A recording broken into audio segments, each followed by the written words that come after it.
చూడు ఎలా ఉన్నాడో పంచి కట్టుకుని, ఏ ప్యాంట్ వేసుకోకూడదు, ఏమిటో ఆ చాదస్తం, ఆ పంచి ఏమిటి, ఆ మనిషి ఏమిటి, ఆ పిల్లకి ఏమిటి, ఆ విభూతి ఏమిటి, ఆ బొట్టు ఏమిటి, ఎందుకు ఇవన్నీ అని మెట్ట వేదాంతం అని ఒకటి ఉంటుంది.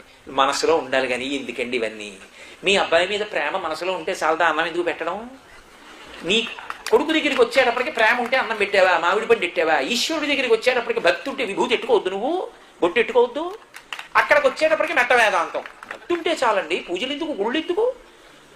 ఏం నీ పిల్లల విషయంలో పెళ్ళం విషయంలో ఎందుకు పనికిరాలా? అది అరటిపండు పట్టరావే అన్నాడు అనుకోండి భార్యని, పట్టుకొచ్చి అరటిపండు చేతిలో పెట్టింది, ఏమిటది?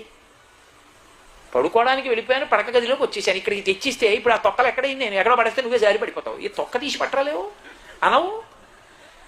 భార్య నీకు అరటిపండు ఇమ్మంటే తొక్క తీసి పట్టుకొచ్చి ఇస్తోంది. ఈశ్వరుడికి నైవేద్యం పెట్టడానికి తొక్కతో పెట్టి గిల్లెందుకు పెట్టడం అంటే రాత్రి నువ్వు తినడానికి ఇప్పుడు గుడిపోతున్నాను భయం నీకు.